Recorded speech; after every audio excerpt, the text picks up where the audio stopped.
नमस्कार दोस्तों, आप सभी का स्वागत है हमारे यूट्यूब चैनल क्रिकेट में। दोस्तों, इस वीडियो में जैसा कि आपको थंबनेल दिख रहा है, हम बात करेंगे अध्यापक सिद्धि भर्ती 2021-22। पहले नाम क्या था? थर्ड ग्रेड टीचर नाम था और अभी इसका नाम परिवर्तन करके क्या कर दिया गया है? टीचर नाम कर दिया गया है। मतलब अध्यापक सिद्धि भर्ती 2021-22 की हम बात करने वाले हैं और उसके अंदर भी हम साइंस मैथ सब्जेक्ट की जो एक्सपेक्टेड फाइनल कट ऑफ क्या रहने वाली है, इसके बारे में इस वीडियो में डिस्कशन करने वाले हैं। ये वीडियो आप आराम से शांति से बैठ के है ना अपने अनुसार स्पीड को एडजस्ट करके पूरा देखें। पूरा देखेंगे तो एकदम से बढ़िया तरीके से समझ में आ जाएगा कि कट ऑफ वो क्या रह सकती है ना। और इससे कम या ज़्यादा जाने के चांसेस मेरे अनुसार बहुत कम है। ठीक है, तो टोटल पोस्ट आप देखेंगे तो आपकी पोस्ट कितनी है? 3175 पोस्ट है ना। Science math non TSP area की पोस्ट कितनी है? 3175 पोस्ट हैं, जिसके अंदर एक सबसे बड़ी बात क्या है आप देखेंगे, जो अक्स सर्विसमैन है ना, साथ में जो विशेष योग्यजन है और साथ के अंदर जो स्पोर्ट्स वाले हैं ना, 2% रिजर्वेशन किसके हैं? स्पोर्ट्स के अंदर है। तो वो पद टोटल आप जोड़ेंगे तो लगभग जो पोस्टें बैठती हैं वो बैठती हैं 1445 है ना। तो इनका क्या मतलब है आप देखेंगे तो लगभग 50% है ना। भूतपूर्व सैनिक जो दंडवत आरक्षण है, इसका मतलब क्या है? तो पूरी कंप्लीट चीज़ें हम डिस्कशन इस वीडियो के अंदर करेंगे और मैं आपको बताऊंगा कि ये चीज़ ये से हो सकती है तो कट ऑफ बहुत हाई जाएगी, वरना भी कट ऑफ कम जाने के चांसेस बहुत कम है। ठीक है, पूरा विस्तार से समझेंगे तो ये वीडियो आप लास्ट तक जरूर देखें, आपका एक भी डाउट हो नहीं रहेगा। ठीक है, अब बात करते हैं, ये देखिए वीडियो शुरू करने से पहले हमारी सेकंड ग्रेड मैथ से संबंधित टेस्ट सीरीज शुरू हो चुकी है। 2 टेस्ट हमारे ऑलरेडी हो चुके हैं, तीसरा टेस्ट कल होने वाला है 2 जनवरी को। तो टेस्ट सीरीज लेने के लिए अभी आपके पास 2 ऑप्शन है। फीस कितनी है? 700 रुपये है सिर्फ पीडीएफ टेस्ट की, और PDF test plus descriptive solution अगर आपको चाहिए तो फीस है 1000 है ना। ऑफर के तहत, न्यू ईयर ऑफर के तहत 10% डिस्काउंट है ना। तो जिसको लेना है, जो तैयारी कर रहा है वो ले सकता है। और अभी जो हमारा कोर्स भी चल रहा है, जो ओल्ड बुक है प्लस में एसआर सैनी, उसकी फ़ीस आप देख सकते हैं। कंप्लीट स्कूल सिलेबस की आपकी फ़ीस है वो 3700 रुपये। और अगर पर्टिकुलर आपकी किसी टॉपिक के अंदर कोई मतलब डाउट है तो आप बुक वाइज कोर्स भी ले सकते हैं। हमारी 3 बुक ऑलरेडी कंप्लीट होने वाली हैं 1 या 2 दिन के अंदर। तो तीनों बुकों की जो फीस है वो 1600 रुपये है। तो हर चीज़ के अंदर क्या है, अभी 10% आपके लिए डिस्काउंट है। तो जो पूरा टोटल कोर्स और साथ में टेस्ट सीरीज ज्वाइन करना चाहता है उसके लिए फीस है वो 4000 रुपये है। तो कल का आपके पास ऑफर है, जो लेना चाहता है वो ले सकता है। ठीक है, बहुत शानदार तरीके से हम कर रहे हैं। और 80 में से 60 क्वेश्चन की मैं आपको गारंटी के साथ कह सकता हूँ कि आपको 60 क्वेश्चन है वो आपके एग्जाम के अंदर मिनिमम मिल जाएंगे। हो सकता है इससे ज़्यादा भी मिल जाए। ठीक है, और आपकी एग्जाम तक ऐसा नहीं है कि कोर्स कर दिया तो अब आप अपने भरोसे और मैं मेरे भरोसे, ऐसा नहीं है। आपको एग्जाम तक रिवीजन के माध्यम से हम रिवीजन करते जाएंगे। टॉपिक मैं दे दूंगा आपको वीकली, या फिर मान लीजिए 3 दिन या 4 दिन का। तो उस हिसाब से हमारी तैयारी है वो एग्जाम के 1 महीने पहले तक चलती जाएगी कंटिन्यू। ठीक है, अब बात करते हैं मेन मुद्दे की। मेन मुद्दा क्या है, ये देखिए पूरा वर्गीकरण आपका ये है, पूरा डिस्ट्रिक्ट वाइज कितनी कितनी पोस्टें हैं। तो यहाँ से आप देखेंगे तो ये देखिए कुल विज्ञापित पद बैकलॉग सहित आप देखेंगे तो यहाँ पे कितना है? 3175 है। ठीक है, और ये देखेंगे बैकलॉग घटाते हुए नवीन भर्ती हेतु पद, इसमें आप देखेंगे तो पद कितने हैं? 3143 है। ठीक है, तो यहाँ पे बैकलॉग में बहुत ज़्यादा पद आपको नहीं दिख रहे है ना, क्योंकि बहुत ज़्यादा अंतर नहीं है। यहाँ पे तो कितने हैं? 3143 है, और यहाँ पे कितने हैं? 3175 है। तो आप देखेंगे तो लगभग 32 सीटों का फर्क है ना, 32 सीटें। और ये 32 सीटें आप देखेंगे तो इधर देखिए, ये देखिए, ये 32 सीटें आपको कहाँ मिलेंगी? ये सिर्फ सहरिया के अंदर मिलेंगे, है ना। ये बैकलॉग सिर्फ जोड़ा है इन्होंने, है ना। तो ये देखिए असली कहानी है यहाँ पे। पूर्व की भर्तियों के ये बैकलॉग आप देखेंगे। ये देखिए दंडवत आरक्षण क्या होता है, इसके बारे में भी हम चर्चा करने वाले हैं। आपकी विज्ञप्ति के अंदर सब कुछ दे रखा है, अगर आपने पढ़ा है तो आपको पता होगा, नहीं पढ़ा है तो मैं आपको बता रहा हूँ। ठीक है, जितना मेरे को पता है उतना मैं आपको बता रहा हूँ। हो सकता है कोई सी छोटी बहुत क्या हो, मिस्टेक हो सकती है। तो आपको अगर ज़्यादा पता है तो आप कमेंट बॉक्स के अंदर बता सकते हैं, है ना, बता सकते हैं आपका क्या विचार है। ठीक है, तो ये आप यहाँ पे देखेंगे तो ये 32 पोस्ट तो क्या है बैकलॉग वाले, सिर्फ ये सिर्फ शहरिया क्षेत्र के जोड़े गए हैं। बाकी आप देखेंगे तो ये देखिए बीएल प्लस एलवी के अंदर पूर्व की भर्ती, मतलब जो 2016 2018 की जो भर्ती हैं उसमें बैकलॉग कितने हैं? तो आप भूतपूर्व सैनिक आप देखेंगे तो ये देखिए यहाँ पे भूतपूर्व सैनिक है जो, ये देखिए 40 से 37। यहाँ पे ये डिस्ट्रिक्ट वाइज दे रखे हैं ना, ये डिस्ट्रिक्ट वाइज है। ये देखिए आप अजमेर की बात करेंगे तो अजमेर में लास्ट भर्तियों के जो बैकलॉग हैं वो कितने हैं? 40 है ना। और 2 कौन से हैं? बीएल और एलवी के अंदर पद आपको मिलेंगे। और इसी प्रकार जो अभी न्यू वैकेंसी आई है आपकी, ये 2021-22 की, इसके अंदर रिजर्वेशन वो अलग है ना। यहाँ पे आप देखेंगे, ये देखिए विशेष योग्यजन 4% और उत्कृष्ट खिलाड़ी है ना 2%, और भूतपूर्व सैनिक 12.5% क्या होता है? रिजर्वेशन होता है। लेकिन असली खेल क्या है? दंडवत आरक्षण है। इसको आप समझेंगे बहुत शानदार तरीके से, आपकी विज्ञप्ति के अनुसार ही मैं आपको बताऊंगा। लेकिन वो जो मैं समझाना चाहता हूँ वो आप समझिए। सबसे पहले ये देखिए इसके अंदर असली खेल क्या है। आप पूरा टोटल इसको देखेंगे तो आपको जो 3175 पद है ना, वो आपको यूआर श्रेणी, है ना, EWS, OBC, MBC, SC, ST और शहरिया, इसका योग आप करेंगे तो आपको क्या मिल जाएगा, 3175 वो मिल जाएगा। ठीक है, मतलब जो ये दंडवत आरक्षण है वो इसके अंदर जोड़ा हुआ नहीं जाता है। इसका मतलब क्या होता है वो हम पढ़ेंगे तो आपको पता लग जाएगा। अगर ये कहानी होती है तो फिर साइंस मैथ के अंदर सिलेक्शन मेरे हिसाब से बहुत कम लोगों का होगा। लेकिन एक चीज़ मैं आपसे जानना चाहता हूँ, क्योंकि मैं सिक्कर साइड का हूँ ना, सिक्कर से हूँ, तो सिक्कर झुंझुनू में बहुत ज़्यादा अक्सर सर्विस मैन है, अक्सर आर्मी मैन है, लेकिन साइंस मैथ से बहुत कम है ना, बहुत कम है, या मैं कहूँ कि मैं किसी को नहीं जानता, मेरी जानकारी के अंदर एक भी नहीं है जो अक्सर सर्विस मैन है और अभी साइंस मैथ से उन्होंने रीट की एग्ज़ाम दिया है ना। मेरी जानकारी में नहीं है, आपकी जानकारी में कितने हैं ये आप खुद बताएं। अगर ये बहुत ज़्यादा हैं, जो आपने संख्या देखी है थंबनेल के अंदर 1500 के आसपास हैं, तो फिर मेरे हिसाब से ना जनरल में सिलेक्शन होगा, ना EWS में होगा, ना OBC में होगा, ठीक है, ना MBC में होगा, क्योंकि इतनी सीटें हैं ही नहीं। इससे ज़्यादा क्यों है, अक्सर सर्विसमैन है, दंडवत आरक्षण वाले लोग हैं, अगर इतने हुए तो फिर किसी का सिलेक्शन है वो नहीं होगा। ठीक है, दंडवत आरक्षण का मतलब मैं समझाता हूँ आपको, आपकी विज्ञप्ति के अंदर ही दे रखा है बाकायदा पूरा। तो ठीक है, वीडियो आप बने रहें, पूरा हम विस्तार से समझेंगे, विस्तार से जानेंगे कितनी कट ऑफ वो रह सकती है। ठीक है, तो ये देखिए दोस्तों, हम आ गए हैं, जो आपकी विज्ञप्ति है कल जारी हुई थी उसी के अंदर हम आ गए हैं। इसमें आप देखेंगे तो ये देखिए आपके सामने यहाँ पे नज़र आएगा, एक मिनट, ये देखिए, है ना, अभी अभी आप देखेंगे तो ये देखिए भूतपूर्व सैनिक संबंधी प्रावधान, है ना, इसके अंदर साफ साफ दे रखा है, प्रतिरक्षा थल जल वायुसेना सेवाओं से सेवा मुक्ति के समय आवेदक का चरित्र अच्छा से कम नहीं होना चाहिए, जैसा कि उसकी सेवा मुक्ति में दर्शाया गया है। ठीक है, और यहाँ पे ये देखिए साफ साफ लिखा हुआ है कि 12.5% क्या है, पद आरक्षित है ना, 12.5%। अगर आप देखेंगे तो आपकी विज्ञप्ति के हिसाब से इनका जो दंडवत आरक्षण है, मतलब कौन कौन आएंगे, एक तो भूतपूर्व सैनिक आएंगे, है ना, इसके अलावा 4% आएंगे विशेष योग्यजन और 2% आएंगे उत्कृष्ट खिलाड़ी। तो इन सबका आप देखेंगे तो सीटें कितनी होती हैं, 555 होती हैं, जो कि बहुत ज़्यादा संख्या नहीं है जब आप 3175 को देखेंगे। लेकिन जैसे ही बैकलॉग वाले और कैंडिडेट इसमें जुड़ते हैं तो ये संख्या 1445 तक पहुँच जाती है, जो कि इसका लगभग 50% है वो हो जाती है ना, 50% के आसपास है वो हो जाती है।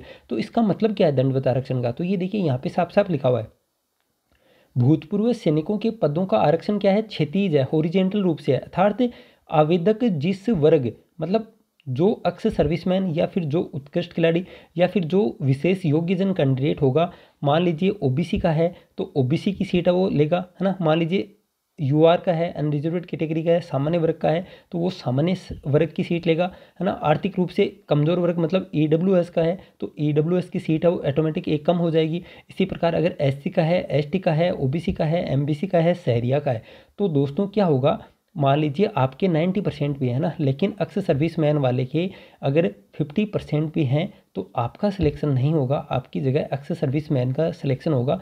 दंडवत आरक्षण का मतलब यही है, अगर पूरे राजस्थान के अंदर, है ना, राजस्थान के बाहर का कोई भी अक्सर सर्विसमैन हो, उत्कृष्ट खिलाड़ी हो या फिर विशेष योग्यजन हो, किसी को लाभ वो नहीं मिलेगा, है ना। राजस्थान राज्य का जो भी कोई निवासी है जो इन स्पेशल कैटेगरी के अंदर आता है और अगर उसकी रीट पास है, रीट के अंदर लास्ट टाइम क्या हुआ था, ये लास्ट टाइम भी ऐसी थी, ऐसा नहीं है कि इस बार ही ऐसा स्पेशल रूप हुआ है ना, ऐसा नहीं है, लास्ट टाइम भी ऐसी ही भर्ती थी और यही वर्गीकरण था।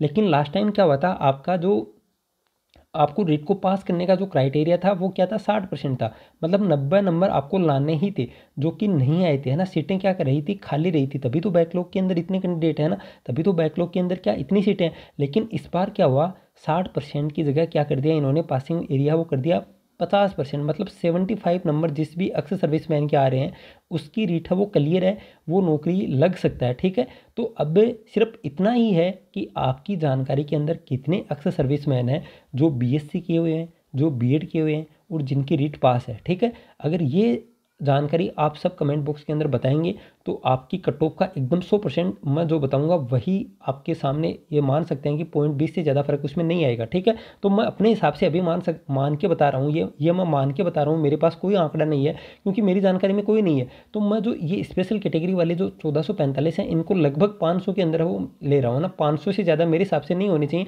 क्योंकि मेरी जानकारी के अंदर कोई नहीं है। ठीक है, तो आप देख सकते हैं, इसका मतलब मैंने आपको समझा दिया। उपयुक्त, ये देखिए आगे साफ साफ और भी लिखा हुआ है, ये देखिए उपयुक्त भूतपूर्व सैनिकों की अनुपलब्धता में कारण इन पदों को नियमानुसार सामान्य प्रक्रिया से भरा जा सकेगा।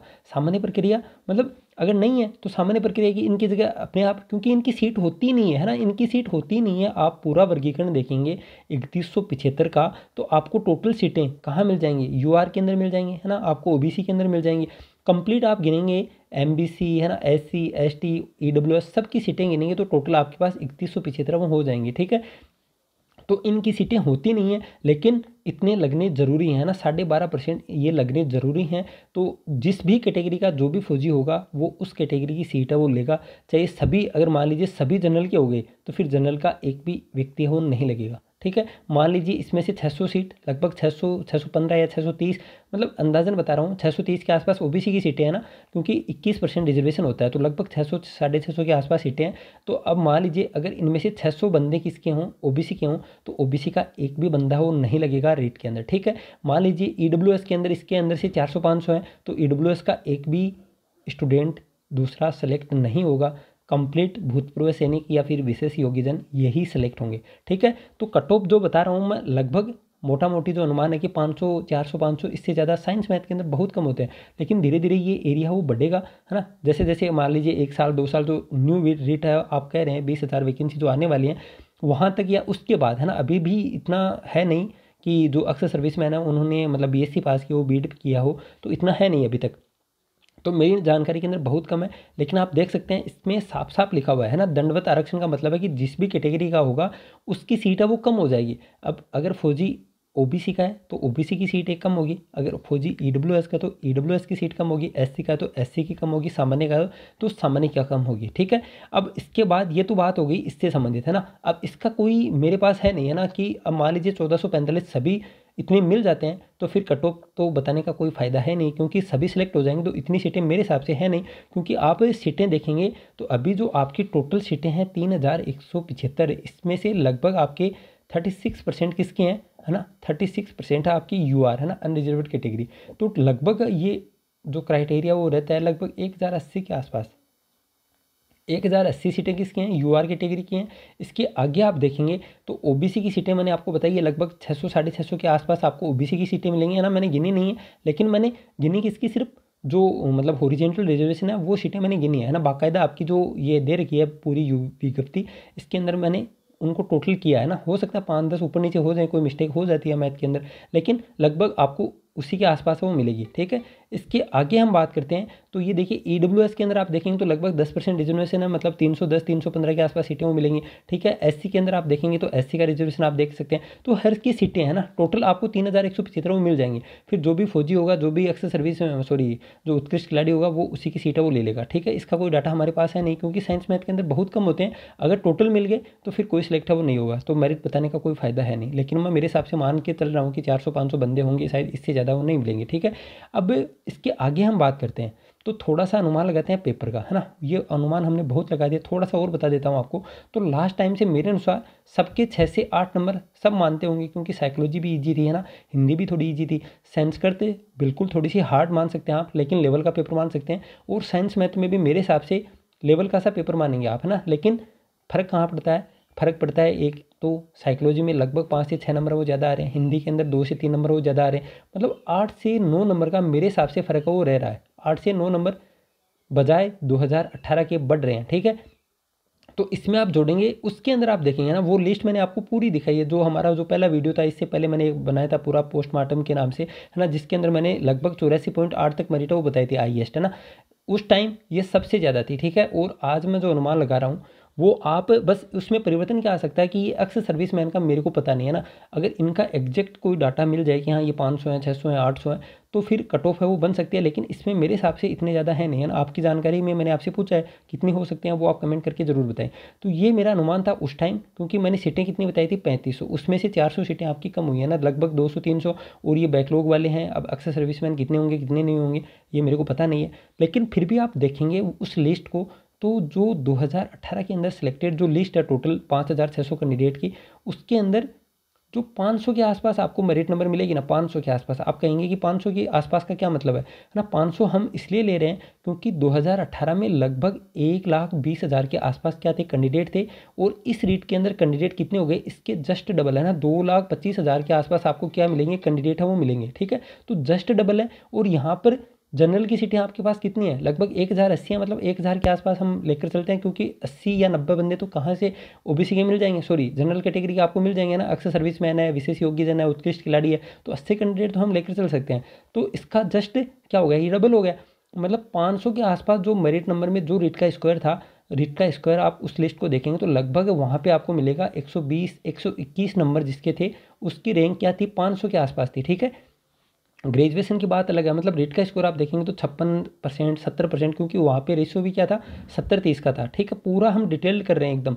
तो इसके अंदर आप ये नंबर वो बढ़ा दीजिए, ये पेपर इजी था आपका, तो ये नंबर वो बढ़ रहे हैं। ठीक है, तो 128 129 मेरे अनुसार 128 129 नंबर जिसके हैं वो मेरे हिसाब से सेफ़ है जनरल कैटेगरी के लिए, है ना। जनरल कैटेगरी के लिए 128 129, और साथ में मैंने पूरा उसका विश्लेषण किया। मैंने उस टाइम भी बताया था बीएससी का लास्ट टाइम जो वैकेंसी उसमें 72% क्या था, बीएससी का एवरेज रेशियो था। तो इसके अंदर आप इसमें 2% जोड़ ही दीजिए, क्योंकि बीएससी धीरे धीरे वो बढ़ रही है परसेंटेज। तो मेरे अनुसार जो जनरल कैटेगरी में है वो 128 या 129 नंबर, ठीक है, और प्लस में 74% उसका बीएससी का एवरेज रेशियो है वो रहने वाला है। अब जिसमें बीएससी के मान लीजिए जिसके 50 हैं तो वो यहाँ पे ज़्यादा उसको करना पड़ेगा। अब यहाँ पे जिसके ज़्यादा हैं और बीएससी में कम है, तो किसी भी प्रकार मतलब जो मैंने बताया है वो आप फाइनल मानकर चल सकते हैं। ये मेरिट आपकी जनरल कैटेगरी के लिए वो रहने वाली है। तो इसका आप स्कोर वो कर लेना। 129 नंबर का कितना होगा, तो 129 को आप देखेंगे तो ये देखिए परसेंटेज के अंदर चेंज करेंगे 150 में से, तो आपका परसेंटेज आता है 86%। ठीक है, 86% रेशियो आता है किसका, रीट का। और इसका आप निकालना है कितना, आपको 90% वो निकालना है इसका। ठीक है, तो 90% आप निकालेंगे तो आपका स्कोर कितना होता है, 77.40 होता है। ठीक है, अब किन्हीं को यही पता नहीं है कि इसका 90% होता है ना। मैंने ये भी देखा ना, इसका 100% 86% कर लेते हैं। मान लीजिए उनके 129 नंबर आ रहे हैं तो ये 86 कर दिया, और इसके अंदर जो भी आपका जो बीएससी का है उसका 10% निकाल के मतलब 70 है तो 7 नंबर वो जोड़ देते हैं, और ये बता देते हैं कि मेरा स्कोर कितना है, 93 है ना। ऐसा नहीं है ना, आपको इसका 90% निकालना है। आपका कितना हुआ, 77.40 हुआ। इसके अंदर आपको 7.4 नंबर जोड़ देना। ये आपकी मेरिट है वो रह सकती है मेरे अनुसार, है ना। मेरे अनुसार ये फाइनल मेरिट आप मान सकते हैं 84.80। ये जनरल कैटेगरी की मेरिट है मेरे अनुसार, है ना। इससे आप 0.5 ऊपर और 0.5 नीचे, क्योंकि 1% का तो फर्क है वो रहता है। ठीक है, तो मेरे अनुसार मैंने उस टाइम भी बताया था आपको 83.80 शायद सबसे ज़्यादा थी, 84.80 मेरी लास्ट मेरिट थी। लेकिन इसमें अब मैंने पूरा विस्तार से समझा है, पूरा विस्तार आपके पास सीटें भी आ गई हैं। तो मेरे अनुसार जनरल कैटेगरी की मेरिट है दोस्तों, ये इससे ऊपर जाने के चांसेस हैं वो बहुत कम है, और इससे कम आने के चांसेस भी बहुत कम है। 84.30 से लेकर, है ना, और 85.30 तक आपकी मेरिट है वो जा सकती है। ठीक है, अब किसी को कम लग सकती है, किसी को ज़्यादा लग सकती है, लेकिन मैंने अपना पूरा विश्लेषण आपको बता दिया है। क्या मैंने किस प्रकार आपको मेरिट बताई है, किस प्रकार नहीं बताई है। तो जनरल कैटेगरी की मेरिट मेरे अनुसार 84.30 से 85.30। ठीक है, इसके बाद हम बात करते हैं जो रिजर्वेशन कैटेगरियाँ हैं, है ना, ओबीसी की बात करते हैं, एमबीसी की बात करते हैं, ईडब्ल्यूएस की बात करते हैं। तो ओबीसी के अंदर बहुत कम फर्क रहेगा लास्ट टाइम की तरह। लास्ट टाइम आप देखेंगे तो जनरल कैटेगरी की मेरिट थी 75.04, है ना, रिचफल के बाद। और ओबीसी की मेरिट आप देखेंगे तो आपको मेरिट मिलेगी 73.55, मतलब लगभग 1.5% का फर्क था। इस बार ऐसा बिल्कुल नहीं होगा। इस बार आपको फर्क है ओबीसी का 1% ज़्यादा से ज़्यादा और 0.60 कम से कम, है ना, 0.60 ही फर्क रह सकता है। और 1% से ज़्यादा तो मतलब ही नहीं है ना, मतलब ही नहीं है। तो इससे आप 0.60 वो कम कर दें, है ना, इससे आप देखेंगे तो लगभग अब ये आप कम कर लेना। 0.60 से 1% का अंतर आएगा किसमें, ओबीसी के अंदर। ठीक है, इससे कम कर लेना ओबीसी। अब बात करते हैं ईडब्ल्यूएस की। तो ईडब्ल्यूएस के अंदर आप 1% से लेकर 1.25, इससे ज़्यादा फर्क है वो नहीं आएगा। तो इससे आप ये कम कर लें। ठीक है, इसके बाद आप बात करेंगे किसकी, एमबीसी की। तो एमबीसी में आप देखेंगे तो लास्ट टाइम कितनी मतलब रिजर्वेशन था उनका 1%, लेकिन अभी उनको कितना रिजर्वेशन मिल रहा है, 5% मिल रहा है। तो यहाँ पे उनकी मेरिट थोड़ी डाउन होगी, लेकिन कितनी होगी, तो 2 से 3%, इससे ज़्यादा फर्क वो नहीं आएगा। ठीक है, अब बात करते हैं एससी कैटेगरी की। तो एससी में आप लास्ट टाइम देखेंगे तो कितनी लगभग 7% का फर्क था, लेकिन इस बार यहाँ पर भी आपको ऐसा नहीं मिलेगा। यहाँ पर आपको ज़्यादा से ज़्यादा 5 से लेकर 5.5, इससे ज़्यादा फर्क है वो नहीं मिलेगा। इसको आप 4.5 भी कर सकते हैं। 4.5% से लेकर 5.5% जनरल कैटेगरी जो मैंने आपको मेरिट बताई है, इससे कम आप इसको कर सकते हैं। और एसटी कैटेगरी की हम बात करते हैं तो एसटी कैटेगरी के अंदर लास्ट टाइम 11% का फर्क था, लेकिन इस बार ये भी कम होकर लगभग 7 से 8% का हो जाएगा, क्योंकि आपकी सीटें जनरल कैटेगरी की कम हो रही हैं। उसी अनुपात में आपकी जो स्पेशल जो रिजर्वेशन आपको मिलता है उसमें भी फर्क है वो कम होता जाएगा। ठीक है, ये मेरे अनुसार है। अब आप अपने विचार हम दे सकते हैं, मेरे अनुसार इससे ज़्यादा फ़र्क वो नहीं आएगा, है ना। मैंने 1% के अंतराल के अंदर बताया, 1% का मतलब है लगभग एक नंबर, है ना, 128 या 129 या फिर 130 हो सकता है, इससे ज़्यादा नहीं जाएगी, ठीक है। आप पूरा मैंने विस्तार से आपको समझाया है। अब फ़र्क इसमें क्या आ सकता है ज़्यादा से ज़्यादा, मैंने लगभग 500 जो दंडवत आरक्षण है उसके मतलब कैंडिडेट हैं वो शामिल किए हैं ना हर कैटेगरी के अंदर। अब इसमें मान लीजिए आपके पास 1550 फौजी हो गए जो दंडवत आरक्षण है, अगर इतने कैंडिडेट मिल गए तो फिर आप देख सकते हैं ना जनरल का कोई सिलेक्ट होगा, ना ओबीसी का होगा, ना ईडब्ल्यूएस का होगा, है ना। तो उसके अंदर आप मेरिट का कोई अनुमान वो नहीं लगा सकते। लेकिन मेरे अनुसार इसमें बहुत ज़्यादा चेंजेज वो नहीं आएगा, क्योंकि मेरी जानकारी के अंदर कोई नहीं है। आपकी जानकारी के अंदर कितने ऐसे बंदे हैं तो वो आप कमेंट करके ज़रूर बताएं, ठीक है। और वीडियो कैसा लगा, वीडियो आप ज़रूर इसके ऊपर भी प्रतिक्रिया दे सकते हैं, लेकिन लैंग्वेज का आप ध्यान रखें, ठीक है। मिलते हैं कल नए एक वीडियो के साथ। इस वीडियो में इतना ही। Thank you. जय हिंद, जय भारत।